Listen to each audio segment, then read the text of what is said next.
Hello, you wonderful people, and welcome to another episode of Super-Fanta-Fi. This being a show where I talk about TV shows as a supernatural fantasy and or science fictional genre. For today's episode, I'm going to talk about the latest episode of Killjoys. A very good episode. A lot of stuff went down in this episode, so let's break it down bit by bit. Obviously, a big part of the episode is Davin joining with Pippin. He makes his return. They're all working together to try and find a way to help out Dutch, because Dutch is all like, no, don't try and save me. We'll take Anila down. If it kills me, oh well, I'll take that, take her down with me.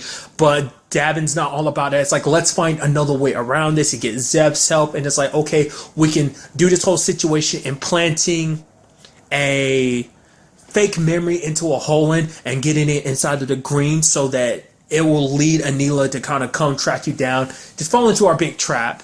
And sadly, it didn't work out. For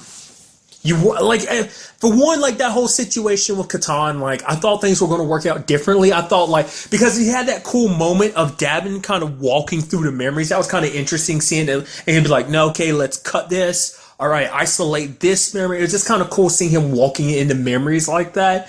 I feel like, he has a lot more control over it now than cause the last time we saw him do this was last season with Sabine, but now you see him kind of doing it with a lot more control. So immediately my brain was kind of like, oh, this whole situation, it's all made. I thought that's what the twist was going to be like. Oh, it's all made up. They're making her think she got away. And the moment she gets to the green, she's actually implanting the information. It's like they got her all along, but it's like, no, she really did get free and everything. I was like, oh man, that sucks. They had the element of surprise. And ultimately I was like, she was gloating about it and everything. She's like, oh yeah, I can survive in space. It's like, yeah, I know. You can survive for a very long time. They will eventually die, but they can survive for a very long time because of the whole constantly regenerating thing. It's like, that's kind of the point. And space her so that she gets stuck like that. Kind of like a final middle finger to her for all trouble she caused and everything. So there's so much about that particular situation. Initially when Davin and Pippin went to get the device they needed for all this, I love the fact is that it's like the guy's like, oh man, yeah, these guys got their VR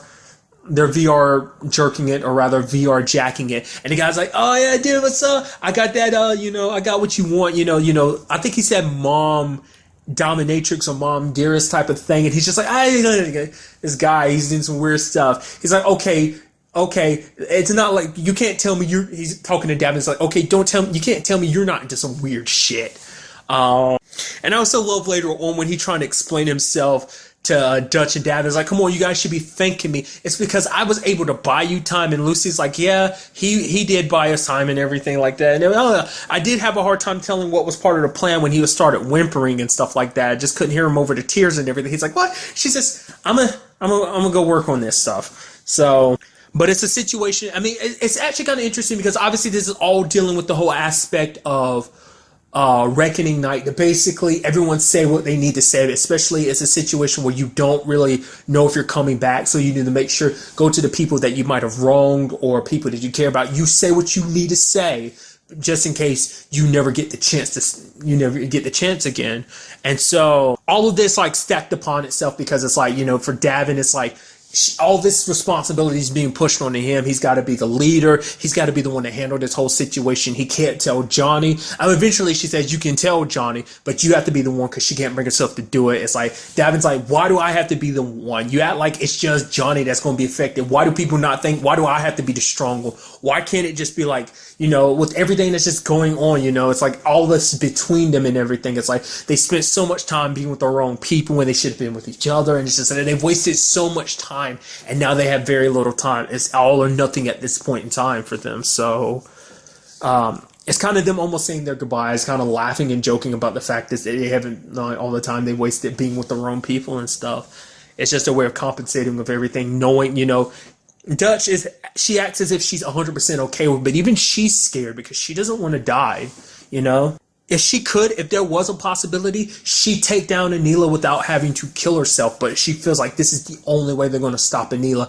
Any other way, yeah, she was hopeful at first, but everything kind of fell through. And it's like, yeah, Anila knows what they're planning anyway, so they've lost the element of the surprise. What they're doing now won't work again, so I mean, it's still a possibility because Davin and Johnny act like they're 100% okay with it, but it's like they're like, no. Whether Johnny's like, the moment Davin does explain it to Johnny, Johnny's like, yeah, doesn't matter what Dutch feels like, we're going to save her whether she likes it or not. So it's definitely going to be interesting to see like how that progresses. Like, you have Dutch essentially walking to her death, but Johnny and Davin aren't willing to give up on her. Some other things that kind of happened because it was Reckoning Night. Everyone's kind of saying their apologies to everyone. You have like Alvis apologizing to Fancy because it's like, you became the way you did because I wasn't there to help you, so I'm sorry. Fancy apologizes to Turin because the fact of the matter is, it's like, it's not even always apologizing. It's just like getting what you need off your chest. It isn't meaning like, oh, you like are apologizing to this person. It's kind of getting your grievances off your chest as well. And for Fancy, it's like basically saying, Turin, you suck. You didn't trust me, but I'm gonna give you this chance. I'm letting you out your cell and everything. Prove me right. I'm going to give you the chance that you never gave me. So, and Turin does kind of pay it forward and kind of apologizes. He shows up and just kind of, I guess, kind of puts his BS aside to be like, remembering all that they've lost, over the course of all of this, ready for war and what that means going forward. Yeah, Pre kind of saying something I really like too, of like, hey, like, people who are saying all this stuff for Reckoning, it's like, they're not saying what they really need to say. When it comes down to the people that you really care about, you promise just what your promise to come back to them is what matters. Coming back to them alive. That's what really matters. As well as it's kind of a beautiful moment because Garth is constantly just like huffing and puffing because it's like, oh, you ain't said nothing to me in this Reckoning Night. It just seems like that turning into its whole thing. And then the whole time is revealed, it's like, wait a minute, this lady that's getting drunk at my bar, that's your mom? It's like, yeah, I wanted you to meet her and everything. Like, kind of them being on good terms is kind of what her reckoning for him or his reckoning for her, whatever the case may be. And she's like, I approve. Welcome to the family. That's just kind of an interesting turn of events. I feel like, because I kept feeling like they gave that lady at the bar so much notice. I was like, I expected her to kind of say something or do something. It's like, oh, it turns out she's Garrett's mom. That was an interesting twist. I also like a line from Zeph in this episode too, being like, her and Johnny having a conversation. They're talking all the sciencey stuff, and she's like, come look at you. I'm rubbing off on you. Not in a sexual way. I mean, not unless you want me to. And Johnny's like, wait, what? She's like, what? Nothing. Reckoning, night and all that. I was like, wow. But I mean, which in itself leads into the other side of this episode, dealing heavily with the Delsea situation, setting up a parlay in situation like that. And like, Johnny's almost like, are you shitting me? Really? Now it's like they kind of have to talk out peace stuff, and it's not out of anyone. Delsea wants to talk specifically to Johnny, and Johnny hates it. It's because it's like the woman who killed the woman that you love, who took away your happiness, is right there in front of you. The woman you planned to kill but didn't do. And now, obviously, this also reveals the whole Davin situation. It never, popped in my head. The theme of the night is I'm an idiot. Never once crossed my mind to think, oh yeah, Davin's kind of the baby daddy, essentially, with what's inside of Delsea's belly. Which Delsea, it's basically like around 5 or 6 months pregnant, but it's only been 3 weeks is kind of how she played it. So it's really hard to say what the thing inside of her is, whether it's half human, half Holen, something else entirely. It definitely has Davin's DNA, and also it does have Dutch's DNA, but obviously it's the reverse of it, so it shows you that it's Anila. So it is as I guess, this whole point is to make it so that Holen can give birth. Because now it points it out to Johnny they no longer need humans, because humans were their way of reproduction, but now it's like they no longer need humans with this new. If they can take Davin's immunity to the green and combine it with Holen, then they're able to spawn more. So humans are no longer necessary, so the Holen can come and wipe them all out. Because it seems like that's what this is all about for Delsea. It's like, what we want Dutch, and then basically you guys to surrender, because basically even if you don't, we're coming to wipe you out anyway. So it's really up to you how this all ends anyway. So, but you do have moments of Delsea kind of showing some kind of humanity, in a sense of her thanking Johnny and also apologizing to him for what happened with Potter, because she's like, yeah, I know what it's like to lose someone that you love. She kind of knows what that's like because before she never really loved anyone, but now she cares about Anila and everything, so she kind of has a different way of viewing it. I I mean, she was very candid about it earlier in the episode, being like, "Oh, really? You're so caught up on that whole Potter situation." Just kind of being the douchebag that they'll say it is to be expected, you know. So, because she also brought up the fact is, brought up something I thought was kind of interesting too, like, oh, how she's conflicted because she's like she's carrying the nephew of the man who shot her, tried to kill her, and everything. So, but I think on many different levels, like Johnny is kind of conflicted on it because obviously he still hates Delsea because he even says it like, "There's no way I'd ever forgive you," which she's even like, well, I wouldn't expect you to. I'm glad to hear that because I'd actually be disappointed if you actually forgave me.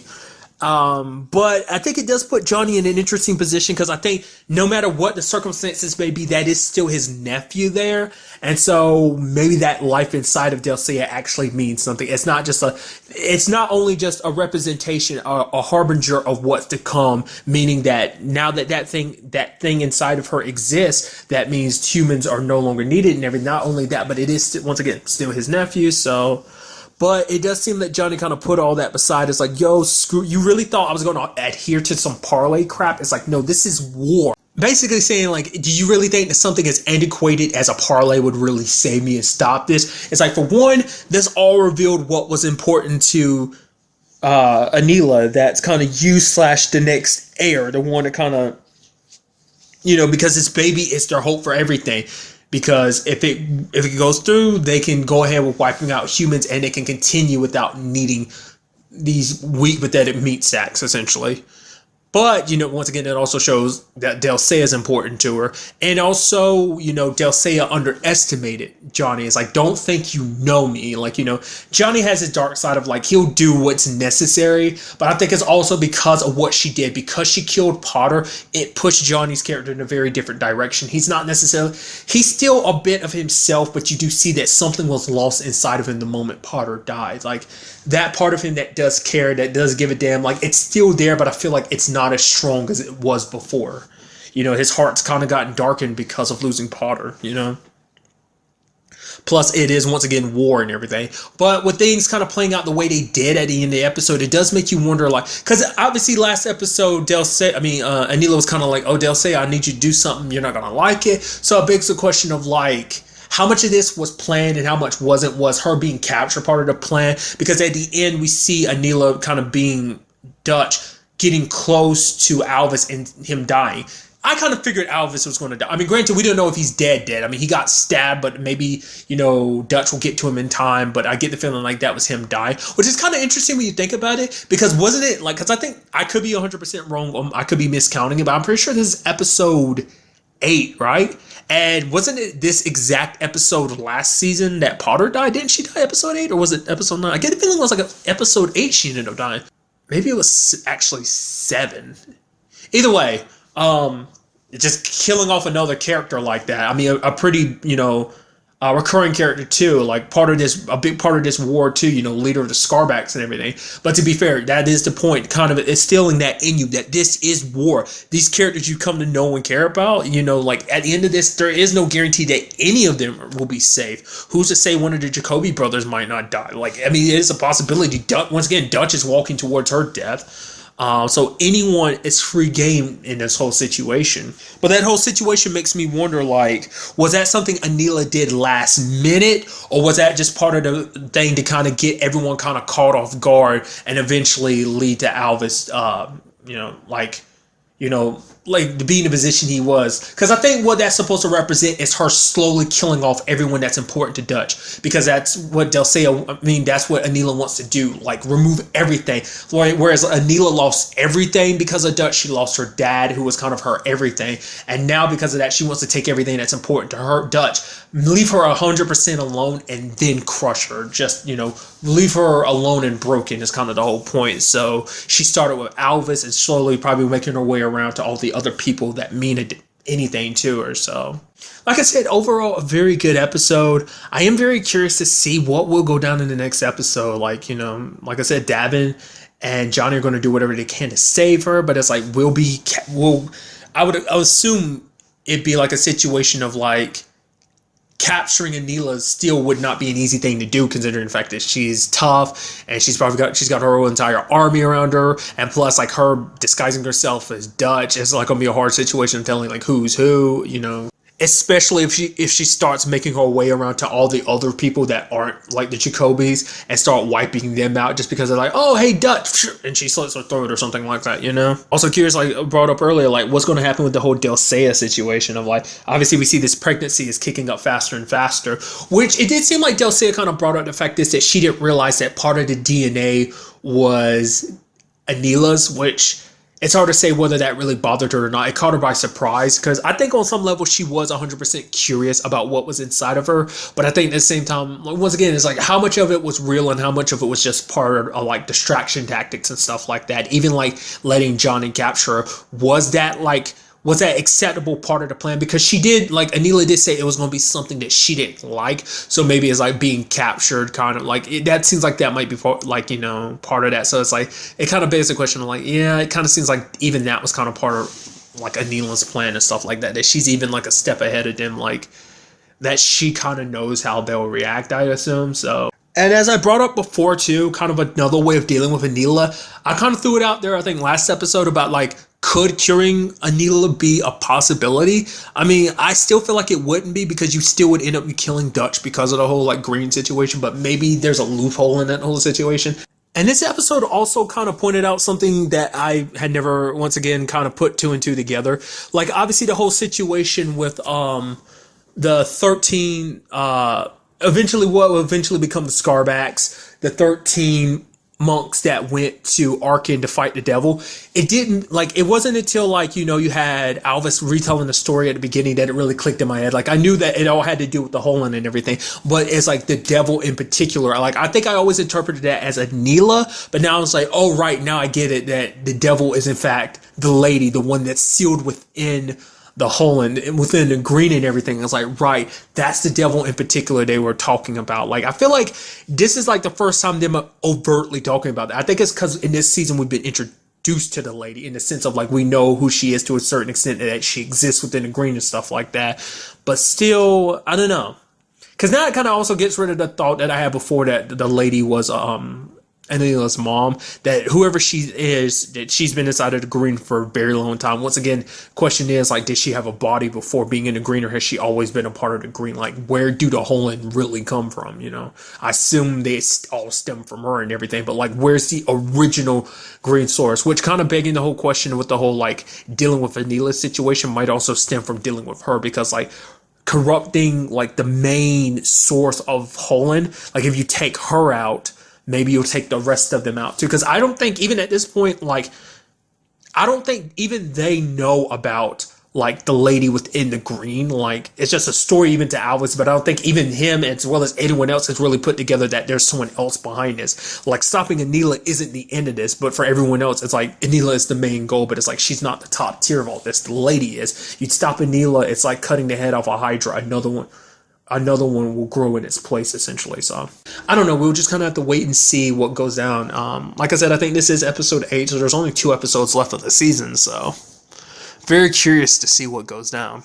But really, that's all I wanted to talk about in this episode. Till the next time we meet, be happy, be safe, live life to the fullest, and enjoy it. Good day and goodbye.